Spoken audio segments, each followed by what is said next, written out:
Markus pasal 14, hari Sabtu tanggal 1 November 2025.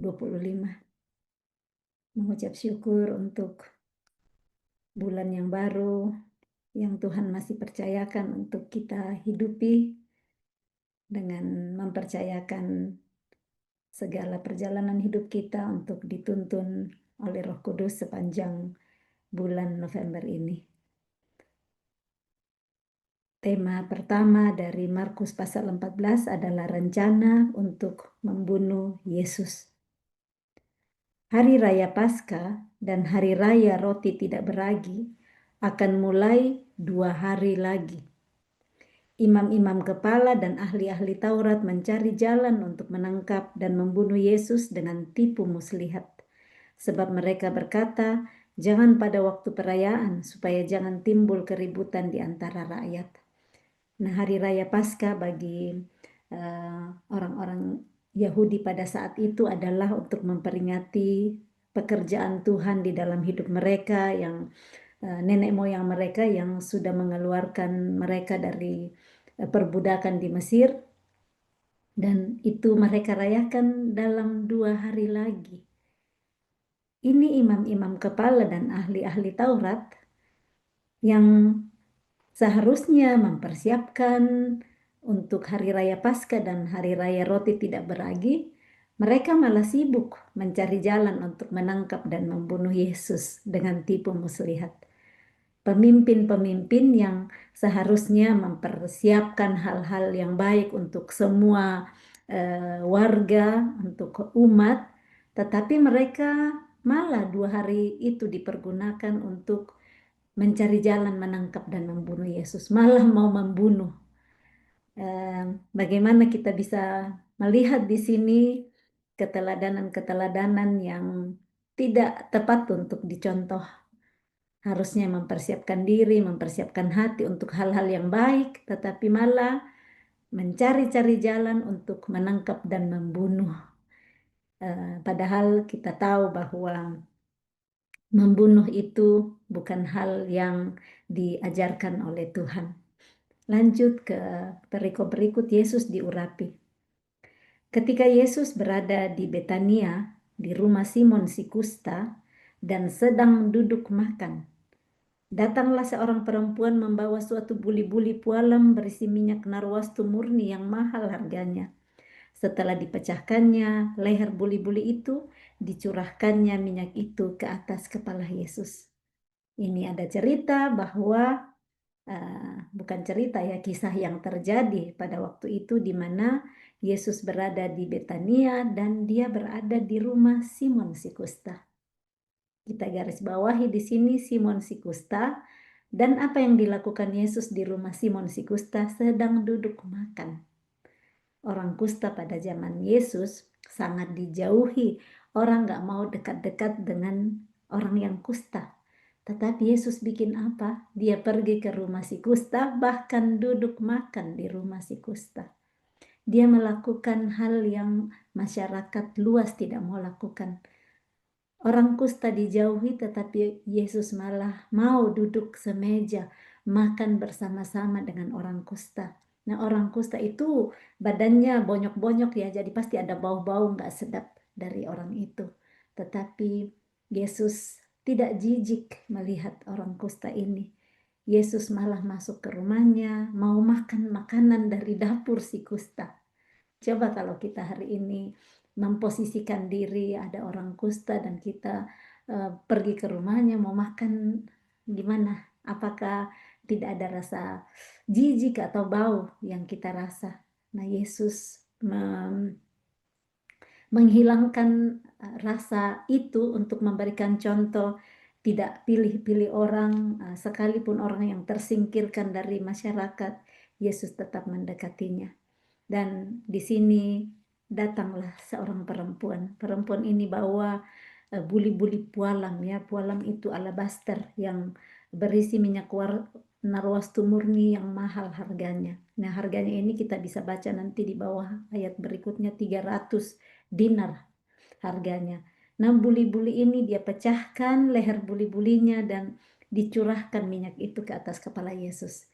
Nah, biasanya minyak wangi yang mahal ya ibu-ibu yang punya parfum itu dikit-dikit sekali dipakai, satu semprot biar tahan lama. Ini dipecahkan langsung leher buli-bulinya dan dicurahkan, diguyurkan di atas kepala Yesus. Enggak apa namanya ya, apa sih istilahnya? Enggak simpan-simpan, ini kan bisa simpan lama ini minyak. Sedikit aja tetes udah harum. Tetapi dia sangat boros ya, dia boros dalam hal ini mencurahkan minyak ke atas kepala Yesus. Dia enggak simpan-simpan, ada sih istilahnya itu simpan-simpan, di tabung-tabung. Di tabung-tabung enggak apa-apa, pakai dikit-dikit biar tahan lama. Bisa disimpan lama. Nah, ini perempuan yang melakukan kepada Yesus. Ayat 4, ada orang yang menjadi gusar dan berkata seorang kepada yang lain, untuk apa pemborosan minyak narwastu ini? Sebab minyak ini dapat dijual 300 dinar lebih dan uangnya dapat diberikan kepada orang-orang miskin. Perbuatannya membuat gusar orang lain. Padahal bukan uang mereka, bukan minyak wangi mereka, tetapi mereka yang pusing lihat perbuatan perempuan ini. Mereka yang hitung-hitung, kenapa nggak pakai dijual aja? Ini kan minyak narwastu itu bisa lebih dari 300 dinar. Nah, saat itu upah sehari itu 1 dinar. Jadi 300 dinar lebih itu kurang lebih itu upah untuk 1 tahun seorang pekerja. Jadi ini perempuan ini memberikan hidupnya 1 tahun itu, keseluruhan gaji 1 tahun itu dicurahkan dalam sekejap. Itu enggak 2 menit mungkin curahkannya, 1 menit habis semua itu minyak narwastu yang mahal. Dan ini yang membuat gusar orang-orang yang lain karena mereka hitung-hitung nilai, aduh banyak sekali ini ditumpahkan hanya dalam beberapa detik, enggak sampai 1 menit mungkin. Dan itu membuat mereka gusar. Nah, dalam perjalanan hidup kita, kadang kita yang gusar lihat orang lain bikin sesuatu. Kita yang hitung-hitung berapa banyak uang dia pakai untuk itu, berapa banyak uang yang dikasih orang itu, berapa banyak uang yang dikasih ke pelayanan itu. Kita nggak usah sibuk ngurus orang-orang lain yang dilakukan. Urus diri kita sendiri saja. Nggak usah pusing yang orang lain bikin. Mari kita urus apa yang kita mau persembahkan kepada Tuhan, bukan jadi marah dan gusar kalau orang lain mungkin ada di hatinya Tuhan taruh dan dia lakukan itu. Nggak usah kita yang sibuk di belakang jadi gusar dan cerita kiri kanan bla bla bla sama orang lain. Ini yang dilakukan oleh murid-murid Yesus. Nggak dikatakan murid-murid di sini ya, saat dikatakan di sini ada orang yang gusar. Tetapi kalau di pembacaan yang lain dikatakan itu adalah murid Yesus. Nah, kita lanjutkan di sini. Mereka memarahi perempuan itu karena mereka bilang, wah ini kan bisa dijual, bisa diberikan kepada orang miskin. Karena menurut mereka hanya dengan memberikan kepada orang miskin ada gunanya itu uang. Kalau ditumpahkan begitu saja ke atas kepala Yesus, lebih kurang harganya. Nah, ayat 6, tetapi Yesus berkata, biarkanlah dia. Yesus bilang, biarkan dia lakukan itu. Mengapa kamu menyusahkan dia? Kenapa kamu sibuk dan pusing tentang apa yang dia lakukan? Ia telah melakukan suatu perbuatan yang baik padaku. Yesus lihat itu perbuatan baik, yang lain lihat bukan. Masing-masing punya persepsi. Persepsi apa yang kita mau pakai dalam hidup kita? Persepsi orang lain atau persepsi Yesus? Mari kita terus bertindak dengan apa persepsi Yesus. Orang mau katakan apa di sekitar kita, tetapi kalau kita tahu itu baik dan benar menurut Tuhan Yesus, itu yang kita harus berani lakukan, rela untuk melakukan seperti yang perempuan ini lakukan. Ayat 7, karena orang-orang miskin selalu ada padamu dan kamu dapat menolong mereka bila mana kamu menghendakinya. Tetapi aku tidak akan selalu bersama-sama dengan kamu. Yesus memberitahu di sini apa yang paling berharga. Orang akan miskin akan selalu ada, akan terus-menerus ada, tetapi aku tidak akan selalu bersama-sama dengan kamu. Ia telah melakukan apa yang dapat dilakukannya. Tubuhku telah diminyakinya sebagai persiapan untuk penguburanku. Aku berkata kepadamu, sesungguhnya di mana saja Injil diberitakan di seluruh dunia, apa yang dilakukannya ini akan disebut juga untuk mengingat dia. Yesus bilang, biarkan dia. Kamu ini mau melakukan untuk orang-orang miskin akan selalu ada setiap waktu, tetapi aku tidak akan selalu bersama dengan kamu. Ia lakukan apa yang dapat dilakukannya. Tubuhku telah diminyakinya sebagai persiapan untuk penguburanku. Apa yang kita bisa lakukan hari ini? Apa yang dapat kita lakukan? Jangan tunggu-tunggu. Mungkin hanya kali ini ada kesempatan itu. Orang miskin akan ada terus, tetapi mungkin kali ini Tuhan bawa seseorang dalam hidup kita. Lakukanlah itu. Mari, ya, bukan nggak disebut namanya di sini nih Maria ya di kitab yang lain. Perempuan ini melakukan apa yang dapat dia lakukan. Dia tahu waktu yang terbaik untuk mempersembahkan kepada Tuhan, dan itu dia minyaki tubuh Yesus sebagai persiapan untuk penguburannya. Kita lihat di mana ada wanita-wanita yang pergi subuh-subuh pagi-pagi benar di kuburan Yesus bawa rempah-rempah untuk meminyaki tubuh Yesus, tapi itu dia sudah mati, dan bahkan mereka ketemu Yesus yang sudah bangkit kembali. Perempuan ini dia melakukan tepat pada waktunya dengan apa yang dia miliki. Dia melakukan apa yang dapat dilakukan, meminyaki tubuh Yesus sebagai persiapan untuk penguburannya. Maukah kita juga melakukan apa yang hari ini Tuhan taruh di hati kita untuk kita lakukan, dan nggak usah pikir, ya tapi kan nanti banyak sekali orang-orang miskin lain yang saya perlu bantu. Kalau Tuhan taruh di hati, kita taat saja. Ayat 9, aku berkata kepadamu, sesungguhnya di mana saja Injil diberitakan di seluruh dunia, apa yang dilakukannya ini akan disebut juga untuk mengingat dia. Hari ini kita baca firman Tuhan, Markus pasal 14 ini, seperti firman Tuhan terjadi. Di mana saja Injil diberitakan di seluruh dunia. Saya membaca firman ini dari Swiss. Ada saudara di Cimahi, ada saudara di Jakarta, ada saudara di Toraja, di tempat manapun kita baca firman ini. Injil diberitakan di mana saja di seluruh dunia. Apa yang perempuan ini lakukan akan disebut juga untuk mengingat dia. Perikop berikut, Yudas mengkhianati Yesus. Lalu pergilah Yudas Iskariot, salah seorang dari ke-12 murid itu, kepada imam-imam kepala dengan maksud untuk menyerahkan Yesus kepada mereka. Ini kalau kita baca di pembacaan yang lain, ada di Matius 26 ayat 6 sampai 13, di Yohanes 12 ayat 1 sampai 8. Di situ diceritakan lebih detail bagaimana ini Yudas Iskariot adalah bendahara. Jadi dia bendahara di pelayanan Yesus, dan kadang dia ambil-ambil itu uang dari pelayanan Yesus. Nah, saat dia lihat ini uang banyak sekali, tidak dijual untuk dipakai di ministry untuk menolong orang-orang miskin, dan mungkin saja saat itu dia sudah hitung-hitung, kalau dijual ini berapa banyak yang bisa masuk ke kantong gue nih kalau seperti itu. Tapi ternyata Yesus malah membela perempuan ini. Nah, jadi saat terjadi seperti itu, bagaimana Yudas menjadi marah, Yudas menjadi cemburu. Di sana dikatakan bahwa saya coba cari, saya nggak sempat cari sih di Yohanes ini. Kalau di Matius tidak disebutkan di situ siapa ya murid yang mengatakan itu, tapi saya coba cari di Yohanes 12. Kita coba cari Yohanes 12 ayat 1 sampai 8. Nah, saya cari dulu.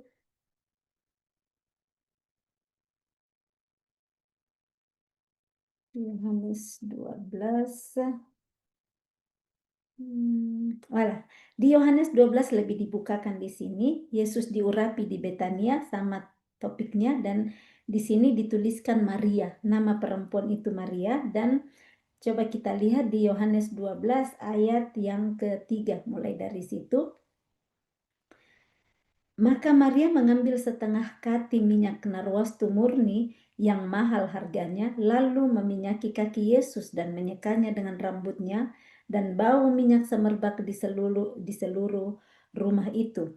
Tetapi Yudas Iskariot, seorang dari murid-murid Yesus yang akan segera menyerahkan dia, berkata, "Mengapa minyak narwastu ini tidak dijual 300 dinar dan uangnya diberikan kepada orang-orang miskin?" Hal itu dikatakannya bukan karena ia memperhatikan nasib orang-orang miskin, melainkan karena ia adalah seorang pencuri. Ia sering mengambil uang yang disimpan dalam kas yang dipegangnya. Nah, ini supaya kita lebih lihat kenapa di situ ada iri hatinya, ada marahnya Yudas. Kok Yesus malah membela perempuan ini? Dan kita lihat di sini perikop berikutnya, Yudas mengkhianati Yesus.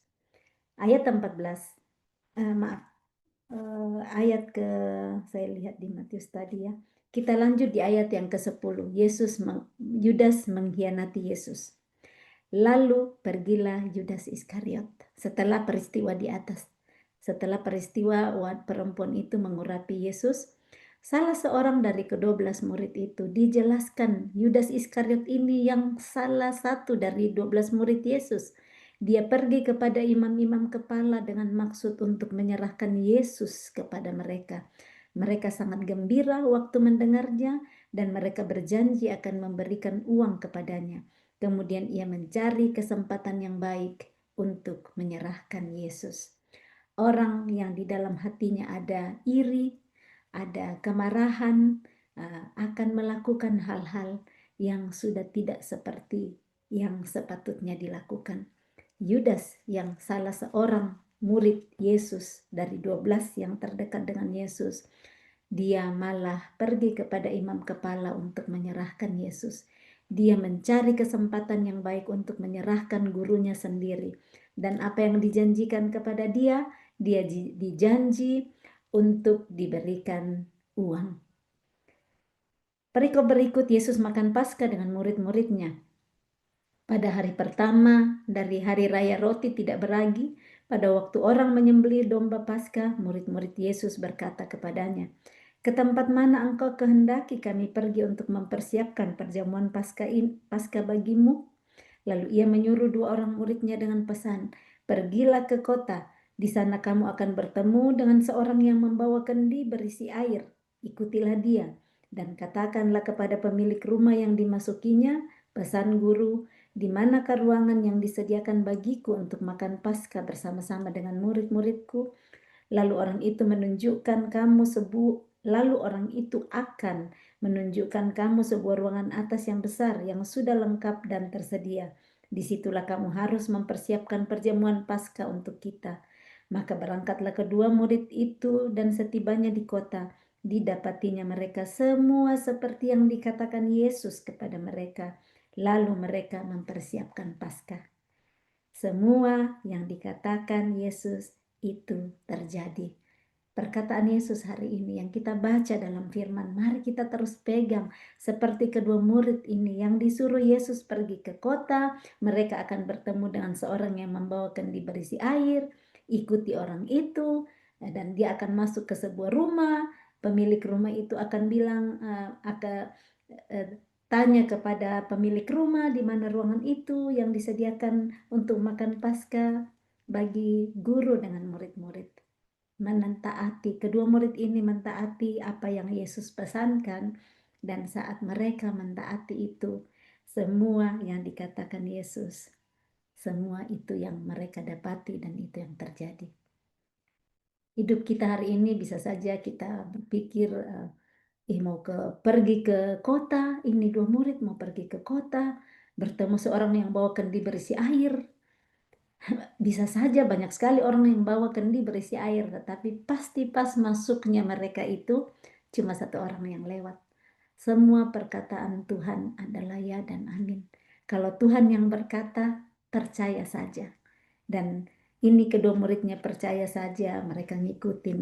Ikutlah apa yang Tuhan perintahkan kepada kita, maka kita akan menemui semua yang dijanjikan di dalam kehidupan kita. Janji Tuhan untuk kita bersabar, waktunya Tuhan, Kalau kita mau terus bersabar, tidak jemu-jemu, lakukan terus berbuat baik, kita akan menuai bila telah tiba waktunya. Tetapi kalau kita nggak mau dengar, ya sudah terlalu capek saya sabar Tuhan. Saya sudah jemu berbuat baik, tapi kok nggak menuai-menuai juga, belum menuai. Kita tidak akan menuai kalau kita jadi lemah. Jadi pegang perkataan firman supaya kita akan menuai seperti kedua murid ini. Mereka mengikuti semua perintah Yesus dan mereka menuai tepat seperti yang Yesus katakan dan mereka mempersiapkan Paskah. Ayat 17, setelah hari malam datanglah Yesus bersama-sama dengan ke-12 murid itu. Ketika mereka duduk di situ dan sedang makan, Yesus berkata, "Aku berkata kepadamu, sesungguhnya seorang di antara kamu akan menyerahkan aku, yaitu dia yang makan dengan aku." Wah, kalau dikasih tahu begitu ya, orang-orang terdekat dan bilang akan menyerahkan aku. Yang menyerahkan dia, langsunglah hatinya tergelitik. Ih, saya nih, udah ketahuan nih. Ini Tuhan Yesus masih mau menyelamatkan orang itu, tetapi kita lihat bagaimana keputusan terakhir selalu ada pada diri kita. Tuhan Yesus gak paksa-paksa kita untuk ngikutin apa yang dia mau. Tuhan Yesus memberikan nasihatnya, memberikan kata-katanya seperti ini, memperingatkan, tetapi keputusan selalu ada di tangan kita. Tuhan Yesus nggak paksa, dia memberitahukan, sesungguhnya seorang di antara kamu akan menyerahkan aku, yaitu dia yang makan dengan aku. Maka sedihlah hati mereka dan seorang demi seorang berkata kepadanya, bukan aku ya Tuhan. Masing-masing tanya, bukan aku Tuhan, bukan aku Tuhan. Dan pastinya salah satunya Yudas juga di sana. Bukan aku ya Tuhan. Ia menjawab, orang itu ialah salah seorang dari kamu yang 12 ini. Dia yang mencelupkan roti ke dalam satu pinggan dengan aku. Anak manusia memang akan pergi sesuai dengan yang ada tertulis tentang dia. Akan tetapi celakalah orang yang olehnya anak manusia itu diserahkan. Adalah lebih baik bagi orang itu sekiranya ia tidak dilahirkan. Tuhan sudah memberitahu semua bahwa celaka orang yang olehnya anak manusia itu diserahkan. Masih ada kesempatan untuk Yudas menarik ke rencananya, untuk bertobat, untuk sadar. Terima kasih Tuhan Yesus mengingatkan aku. Kalau dia malu mengakui di depan Yesus, setelah perjamuan lah, baru datang Yesus, guru akulah yang engkau sebutkan tadi. Waktu engkau berbicara di atas meja bersama-sama yang murid-murid lain. Tapi kita tahu bahwa dia tidak melakukan itu. Penetapan perjamuan malam. Dan ketika Yesus dan murid-muridnya sedang makan, Yesus mengambil roti, mengucap berkat, memecahkannya lalu memberikannya kepada mereka dan berkata, "Ambillah, inilah tubuhku." Sesudah itu ia mengambil cawan, mengucap syukur lalu memberikannya kepada mereka dan mereka semuanya minum dari cawan itu. Dan ia berkata kepada mereka, "Inilah darahku, darah perjanjian yang ditumpahkan bagi banyak orang. Aku berkata kepadamu, sesungguhnya aku tidak akan minum lagi hasil pokok anggur sampai pada hari aku meminumnya, yaitu yang baru dalam kerajaan Allah." Yesus sudah memperlihatkan sebelum dia mati, memperlihatkan bahwa tubuhnya akan dicabik-cabik dan tubuhnya itu yang dia mau bagi-bagikan terlebih dahulu, mengucap berkat, dibagikan kepada murid-muridnya untuk berkata, "Inilah tubuhku." Dia sudah gambarkan kepada murid-muridnya sebelum benar-benar dia alami. Dan darahnya yang tertumpah, dia pakai di situ, dia ambil cawan mengucap berkat dan dia berkata, "Inilah darahku, darah perjanjian yang ditumpahkan bagi banyak orang."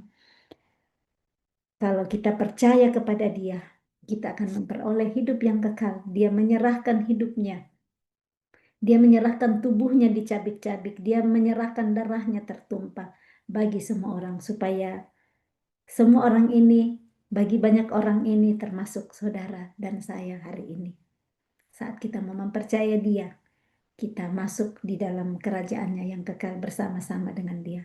Percaya kepadanya, bukan cuma berkata di mulut, "Saya percaya Yesus," pakai kalung salib ke gereja tiap hari. Tetapi yang Tuhan Yesus mau kita beraksi, berbuat seperti apa yang dia perintahkan. Bukan cuma kelihatan ke gerejanya, di tengah-tengah pasar pakai jubah yang panjang seperti orang-orang Farisi, tetapi Tuhan mau supaya kita melakukan apa yang sudah Dia teladankan, apa yang menjadi perintah-perintahnya.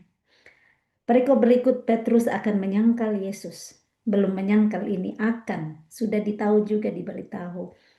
Sesudah mereka menyanyikan nyanyian pujian, pergilah mereka ke Bukit Zaitun. Lalu Yesus berkata kepada mereka, "Kamu semua akan tergoncang imanmu. Sudah dipersiapkan bahwa kamu semua murid-muridnya akan tergoncang imanmu. Sebab ada tertulis, aku akan memukul gembala dan domba-domba itu akan tercerai-berai. Akan tetapi sesudah aku bangkit, aku akan mendahului kamu ke Galilea."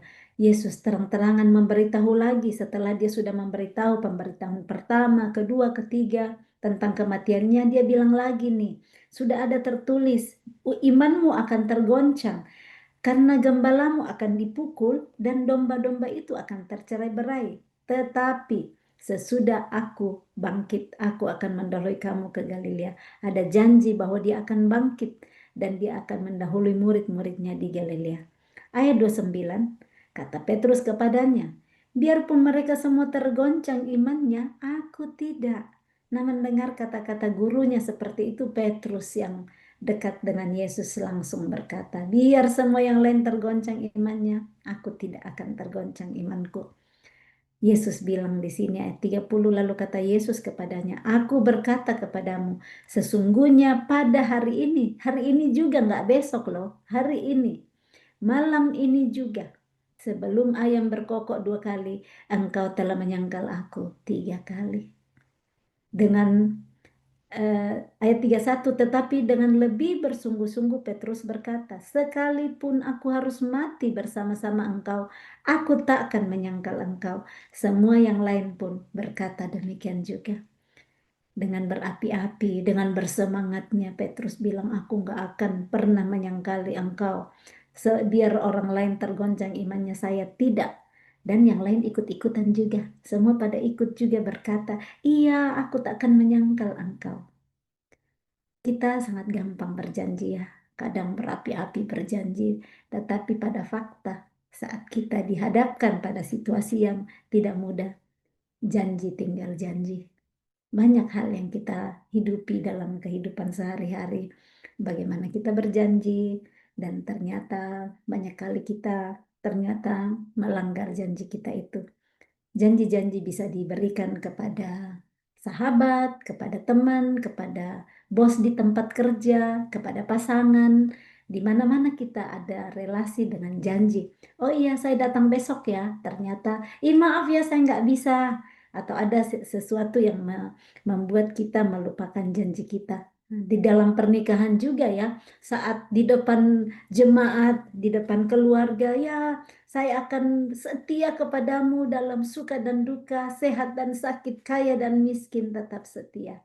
Janji di sana. Biar bagaimana pasangannya bilang, "Iya, nanti kalau aku jadi jelek atau gimana, tetap kau cintai saya." Iya, iya. Ternyata dalam perjalanan hidup, belum jelek masih tetap cantik, masih ganteng. Sudah janji sudah tidak dipegang. Nah, kita sudah lihat bagaimana murid Yesus yang setia mengikuti dia. Petrus berkata tidak akan menyangkal Yesus, tidak akan tergoncang imannya, tetapi Yesus sudah tahu. Dia berkata, "Sesungguhnya pada hari ini, malam ini juga, ayam belum berkokok 2 kali, engkau telah menyangkal aku 3 kali." Di Taman Getsemani, lalu sampailah Yesus dan murid-muridnya ke suatu tempat yang bernama Getsemani. Kata Yesus kepada murid-muridnya, "Duduklah di sini sementara aku berdoa." Mereka diminta apa? Mereka diminta duduk. Sambil Yesus sementara itu berdoa, muridnya diminta duduk. Dan ia membawa Petrus, Yakobus, dan Yohanes sertanya 3 orang murid ini yang sering dibawa Yesus, yang paling rank pertama dari Yesus. Ia sangat takut dan gentar. Yesus pun takut, dan bukan takut biasa-biasa. Yesus sangat takut. Yesus sangat gentar. Lalu katanya kepada mereka, "Hatiku sangat sedih seperti mau mati rasanya." Yesus pun punya ketakutan, kegentaran, kesedihan. Bahkan dia bilang, saya mau mati rasanya. Dia sharing, dia berbagi kepada tiga muridnya ini. Kita mengalami yang sama ya. Kita kadang sharing kepada orang-orang terdekat kita. Bagaimana mau mati rasanya, bagaimana sangat sedih kita, bagaimana sangat gentir dengan situasi-situasi yang kita alami, perjuangan-perjuangan iman kita masing-masing. Kadang kita sepertinya udah bilang gak tahan saya betul-betul sudah mau mati saja karena saking tidak bisa menghadapi ujian beratnya kehidupan. Dan Yesus sudah mengalami. Yesus tahu apa yang saudara dan saya alami saat kita mau mati rasanya menghadapi beratnya ujian kehidupan yang kita hadapi. Dan Yesus juga punya teman sharing. Ketiga muridnya ini, Petrus, Yakobus, dan Yohanes. Dia katakan itu, dia nggak katakan di depan yang lainnya, tetapi dia berbagi. Ini mengajarkan kepada kita juga untuk nggak sembarangan sharing ke setiap orang. Sharinglah kepada orang-orang terdekat yang bisa dipercaya, yang bisa merasakan bagaimana sedihnya, bagaimana takutnya, bagaimana gentarnya kita. Ini yang Yesus sudah lakukan saat dia berada di Taman Getsemani. Yesus bilang, tinggallah di sini dan berjaga-jagalah. Yesus memperlihatkan bahwa dia juga butuh murid-muridnya bersama dengan dia. Dia butuh orang lain. Tinggallah di sini dan berjaga-jagalah. Yesus butuh orang lain. Menunjukkan kepada kita, kita juga nggak bisa sendiri. Di dalam menghadapi kegentaran, ketakutan, kesedihan kita, jangan tinggal sendiri. Carilah orang-orang yang tepat, yang kita bisa percaya untuk bisa berbagi, yang bisa berdoa bersama, yang bisa mensupport kita, memberikan kekuatan baru. Bukan orang yang malah mengompor-ngomporin kita, malah mengipas-ngipasin kita, biar kita labrak orang yang mungkin membuat kita sedih.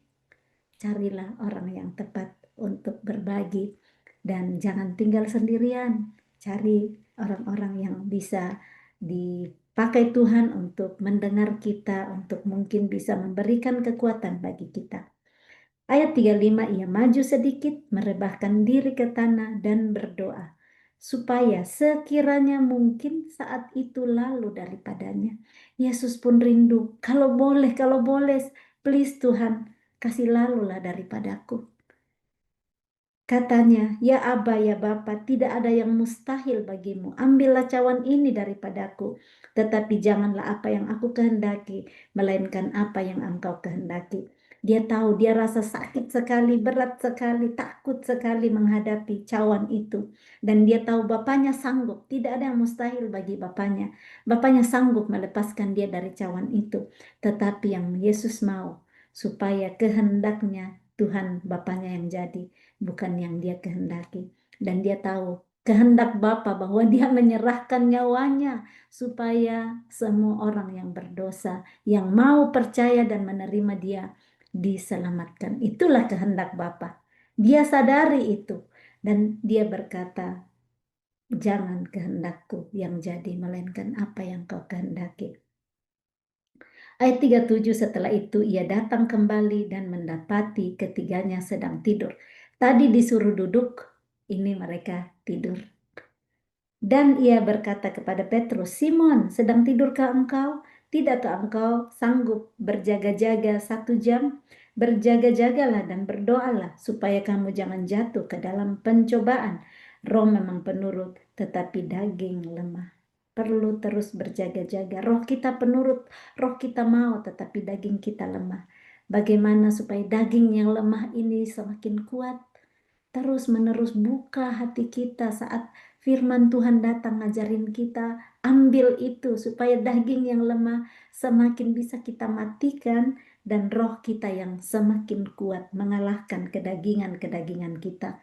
Saat kita marah sekali sama seseorang dan ada firman Tuhan yang datang, sabar, tenangkan hatimu, jangan jengkel, jangan balas dengan hal yang tidak baik.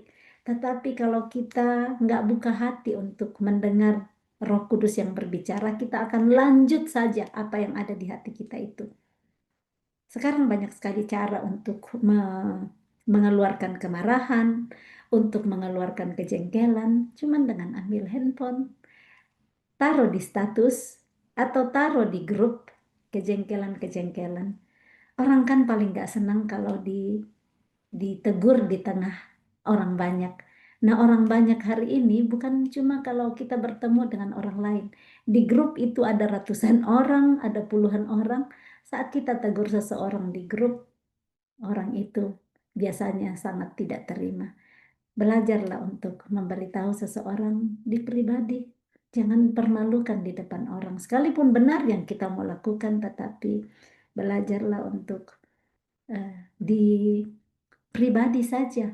Banyak sekali sekarang di grup-grup yang ya kurang lebih di situ eh, ada hal-hal sih yang kita bisa belajar bagaimana mempergunakan grup yang ada dengan baik supaya bukan ternyata malah di grup yang ada manipulasi di sana, ada banyak hal-hal yang membuat orang-orang terpaksa untuk tulis atau bagaimana. Kita belajar untuk semakin berhikmat, untuk bukan kedagingan kita saja yang kita taruh, yang kita ikuti, tetapi ikutlah apa yang roh Tuhan, hikmat Tuhan ajarkan kepada kita. Ayat berikut, ayat 39, lalu ia pergi lagi dan mengucapkan doa yang itu juga. Dan ketika ia kembali pula, ia mendapati mereka sedang tidur, sebab mata mereka sudah berat dan mereka tidak tahu menjawab apa yang harus mereka berikan kepadanya. Ayat 41, kemudian ia kembali untuk ketiga kalinya dan berkata kepada mereka, tidurlah sekarang dan istirahatlah, cukuplah, saatnya sudah tiba. Lihat, anak manusia diserahkan ke tangan orang-orang berdosa. Ada saatnya, akhirnya mereka disuruh tidur. Ayat 42, bangunlah, marilah kita pergi, dia yang menyerahkan aku sudah dekat. Yesus ditangkap. Waktu Yesus masih berbicara, sementara bicara nih Yesus, muncullah Yudas, salah seorang dari ke-12 murid itu. Dan bersama-sama dia serombongan orang yang membawa pedang dan pentung, disuruh oleh imam-imam kepala, ahli-ahli Taurat dan tua-tua. Orang yang menyerahkan dia telah memberitahukan tanda ini kepada mereka. Orang yang akan kucium itulah dia, tangkaplah dia dan bawalah dia dengan selamat. Dan ketika ia sampai di situ, ia segera maju mendapatkan Yesus dan berkata, Rabi, lalu mencium dia. Maka mereka memegang Yesus dan menangkapnya. Salah seorang dari mereka yang ada di situ menghunus pedangnya, lalu menetapkannya kepada hamba imam besar sehingga putus telinganya. Dan kata Yesus kepada mereka, sang kamu aku ini penyamun, maka kamu datang lengkap dengan pedang dan pentung untuk menangkap aku. Padahal tiap-tiap hari aku ada di tengah-tengah kamu mengajar di bait Allah dan kamu tidak menangkap aku. Tetapi haruslah digenapi yang tertulis dalam kitab suci. Lalu semua murid itu meninggalkan dia dan melarikan diri. Ada seorang muda yang pada waktu itu hanya memakai sehelai kain lenan untuk menutup badannya mengikuti dia. Mereka hendak menangkapnya, tetapi ia melepaskan kainnya dan lari dengan telanjang. Apa yang Yudas lakukan? Dia sudah mengikuti perjamuan terakhir dengan gurunya, sudah diberitahu bahwa celakalah orang yang olehnya anak manusia diserahkan, tetapi dia tidak mau dengar-dengaran. Dia terus mengikuti kehendak dagingnya untuk menyerahkan gurunya. Dan inilah aksi yang kita baru-baru baca, aksi yang Yudas lakukan. Dia cium gurunya. Kita tahu itu di masyarakatnya. Sekarang orang pakai kata ciuman Yudas. Kalau ciuman yang tidak tulus, ciuman yang malah mau menjerat. Nah, di sini saat Yesus ditangkap ayat 50 dikatakan, lalu semua murid itu meninggalkan dia dan melarikan diri. Murid-murid yang tadinya dengan semangat berkata seperti Petrus, kami tidak akan tergoncang iman kami, sekalipun kami harus mati bersama engkau, kami tidak akan menyangkal engkau. Dan ayat 50 membuktikan semua murid meninggalkan dia dan melarikan diri. Kata-katanya tidak bisa dipegang. Yesus di hadapan mahkamah agama. Kemudian Yesus dibawa menghadap imam besar, lalu semua imam kepala, tua-tua, dan ahli Taurat berkumpul di situ. Dan Petrus mengikuti dia dari jauh. Ternyata Petrus nggak lari sebenarnya, Petrus ikut dari jauh, nggak dekat-dekat. Mungkin tadi lari bersembunyi, tapi dia datang lagi ngikutin Yesus dari jauh sampai ke dalam halaman imam besar, dan di sana ia duduk di antara pengawal-pengawal sambil berdiam dekat api. Imam-imam kepala, malah seluruh mahkamah agama mencari kesaksian terhadap Yesus supaya ia dapat dihukum mati, tetapi mereka tidak memperolehnya. Ini sementara persiapan untuk Paskah, tetapi mahkamah agama, imam besar, imam kepala, tua-tua ahli Taurat sibuk untuk membunuh. Sibuk untuk mencari kesalahan biar Yesus terbunuh. Nggak sibuk mempersiapkan diri, menguduskan diri supaya Paskah memperingati kebaikan Tuhan yang sudah dialami nenek moyang mereka. Mereka bikin yang lain. Sibuk untuk membunuh Yesus. Ayat 56, banyak juga orang yang mengucapkan kesaksian palsu terhadap dia, tetapi kesaksian-kesaksian itu tidak sesuai yang satu dengan yang lain. Lalu beberapa orang naik saksi melawan dia dengan tuduhan palsu ini. Kami sudah mendengar orang ini berkata, aku akan merubuhkan bait suci buatan tangan manusia ini, dan dalam 3 hari akan kudirikan yang lain, yang bukan buatan tangan manusia. Dalam hal ini pun kesaksian mereka tidak sesuai yang satu dengan yang lain. Semua mau bersaksi tetapi saling tidak sama ini kesaksian-kesaksian mereka, tidak sesuai. Ayat 60. Maka imam besar bangkit berdiri di tengah-tengah sidang dan bertanya kepada Yesus, katanya, tidakkah engkau memberi jawab atas tuduhan-tuduhan saksi-saksi ini terhadap engkau? Tetapi ia tetap diam dan tidak menjawab apa-apa. Imam besar itu bertanya kepadanya sekali lagi, katanya, apakah engkau Mesias, anak dari yang terpuji? Jawab Yesus, akulah dia, dan kamu akan melihat anak manusia duduk di sebelah kanan yang maha kuasa dan datang di tengah-tengah awan-awan di langit. Maka imam besar itu mengoyakkan pakaiannya dan berkata, untuk apa kita perlu saksi lagi? Kamu sudah mendengar hujatnya terhadap Allah. Bagaimana pendapat kamu? Lalu dengan suara bulat mereka memutuskan bahwa dia harus dihukum mati.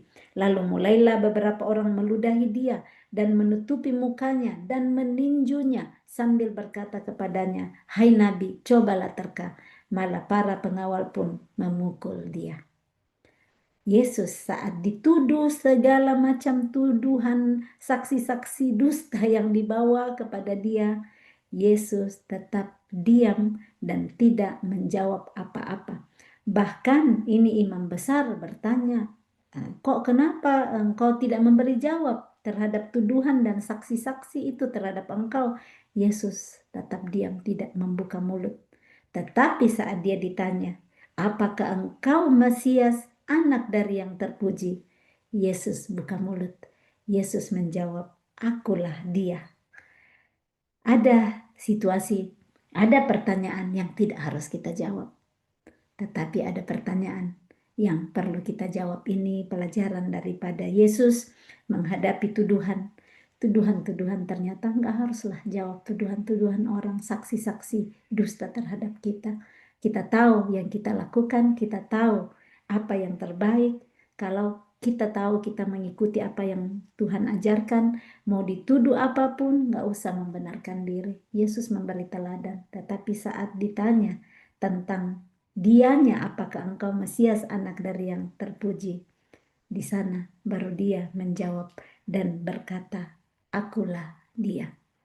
Yesus mengalami hinaan, dia diludahi, mukanya ditinju, dan bahkan dia dipukulin setelah mereka memutuskan bahwa dia harus dihukum mati. Perikop berikut, Petrus menyangkal Yesus. Pada waktu itu Petrus masih ada di bawah di halaman. Jadi Petrus kan tadi mengikuti dari jauh. Nah ini dia masih ada di halaman di bawah, Yesus di atas. Lalu datanglah seorang hamba perempuan imam besar. Dan ketika perempuan itu melihat Petrus sedang berdiam, ia menatap mukanya dan berkata, engkau juga selalu bersama-sama dengan Yesus orang Nazaret itu. Ini perempuan mungkin pernah ikut imam besar dan dia lihat bagaimana ada ini Petrus di antara Yesus. Eh, Ia menatap mukanya dan berkata, engkau juga selalu bersama-sama dengan Yesus orang Nazaret itu. Ayat 68. Tetapi ia, Petrus dalam hal ini, menyangkalnya dan berkata, aku tidak tahu dan tidak mengerti apa yang kau maksud. Jadi seolah-olah tidak tahu apa-apa ya. Kadang kan kalau ditanya dan gak mau ketahuan, seolah-olah bodoh-bodoh gitu. Saya nggak tahu apa maksudmu tanya saya seperti itu. Dan ini mengingatkan saya seorang teman, katanya pernah satu kali ngambil bus baru dia nggak ambil eh, nggak bayar gitu kan, harus bayar sendiri dulu.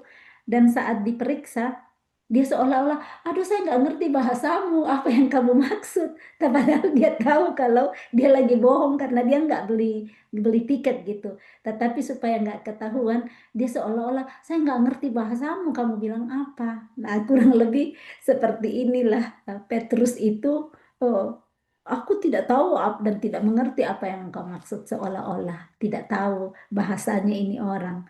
Dan ini yang kadang kita lakukan ya, kalau kita ketahuan atau kita lakukan hal yang tidak benar dan kita bisa bodoh-bodoh begini bilang, aku nggak ngerti maksudmu, padahal jauh di dalam hati kita, kita sangat tahu kebenaran yang ada. Yang berikutnya, hmm, lalu ia pergi ke serambi muka dan berkokoklah ayam. Satu kali ayam berkokok ya. Ayat 69, ketika hamba perempuan itu melihat Petrus lagi, berkatalah ia pula kepada orang-orang yang ada di situ. Jadi hamba perempuan yang sama ya, kalau kita baca di sini. Dia bilang lagi, orang ini adalah salah seorang dari mereka. Tetapi Petrus menyangkalnya pula. Jadi pertama tadi dia seolah-olah tidak tahu, bodoh-bodoh gitu ya. Saya nggak ngerti maksudmu apa yang kau bilang. Yang kedua ini dia sangkal. Jadi dia bilang saya tidak kenal. Menyangkal artinya yang saya nggak kenal. Kamu bilang saya salah seorang dari mereka. Saya bukan salah seorang dari mereka. Tidak lama kemudian datang. Kemudian orang-orang yang ada di situ berkata juga kepada Petrus, engkau ini pasti salah seorang dari mereka. Apalagi engkau seorang Galilea. Maka mulailah Petrus mengutuk dan bersumpah. Jadi ada tiga, tiga kali proses Petrus dalam menyangkal Yesus ya. Pertama seolah-olah nggak tahu, yang kedua sangkalin, yang ketiga dia mulai mengutuk dan bersumpah. Ya, ada kata-kata kutukan dan sumpah yang biasa kita keluarkan ya. Kenapa kamu bilangin begitu? Sumpah mati, saya begini, nanti saya ditabrak mobil kalau ini kan. Dalam masyarakat saya dulu sering dengar kata-kata, iya nanti saya diinjak-injak mobil kalau begitu. Hati-hati dengan kata-kata yang keluar dari mulut kita. Dia mulai ngutuk, bersumpah. Tujuan orang bersumpah supaya orang benar-benar mau percaya bahwa dia tidak bohong gitu. Nah, yang seperti itu kata-kata yang kita sumpahin diri kita sendiri, kutukin diri kita sendiri, baik kita nggak lakukan itu. Nah, kalau Petrus dia mengutuk dan bersumpah dan berkata, aku tidak kenal orang yang kamu sebut-sebut ini. Kenapa dia mengutuk dan bersumpah? Supaya dia selamat. Kita mengutuk dan menyangkali supaya diselamatkan, nggak ditangkap juga. Nah, seperti ini yang kadang kita buat, kenapa kita bertindak seolah-olah tidak tahu, soal bodoh-bodoh, menyangkal, bersumpah-sumpah supaya kita bebas dari kesalahan kita. Yang bagaimana seharusnya kita bikin, ngakuilah saat kita bersalah, saat kita lakukan mungkin mencuri, mengakulah supaya orang bisa tolong kita, nggak terus-terus jadi pencuri. Kalau ada pencuri, orang biasa bilang, mana ada pencuri yang ngaku. Jadilah hari ini kita pencuri yang mau mengaku supaya kita ditolong, tidak lanjut lagi jadi pencuri, tetapi menjadi orang yang baik. Nah, ini dikatakan, aku tidak kenal orang yang kamu sebut-sebut ini. Dan pada saat itu berkokoklah ayam untuk kedua kalinya. Maka teringatlah Petrus bahwa Yesus telah berkata kepadanya, sebelum ayam berkokok dua kali, engkau telah menyangkal aku tiga kali. Lalu menangislah ia terseduh-seduh. Petrus menangis mengingat semua kata-katanya kepada Yesus, semangatnya kepada Yesus. Tidak mungkin Yesus, bahkan aku akan mati. Aku siap untuk mati bersama-sama engkau. Dia tahu bahwa kata-katanya itu ternyata dia tidak pertanggungjawabkan. Dia malah menyangkali Yesus. Dia belum dibunuh, dia belum mati bersama Yesus, cuman ditanya, kamu anggotanya, kamu eh, adalah bagian dari orang itu. Dia sudah nyangkal. Nah, apa yang kita bisa pelajari dari Markus pasal 14 ini sangat banyak ya. Panjang pembacaan ini, tetapi kiranya pelajaran dari perempuan yang murah hati, memberikan tepat waktu, melakukan tepat waktu apa yang dia bisa lakukan, bagaimana ketaatan murid-murid Yesus, dua murid yang diminta Yesus untuk mencari tempat persiapan Paskah, bagaimana kita mau saat ditegur supaya kita bisa selamat seperti Yudas yang sudah diberitahukan, tetapi dia tetap memilih untuk melanjutkan kehendak hatinya. Ada banyak kehendak di hati kita yang mungkin tidak seperti kehendak Tuhan.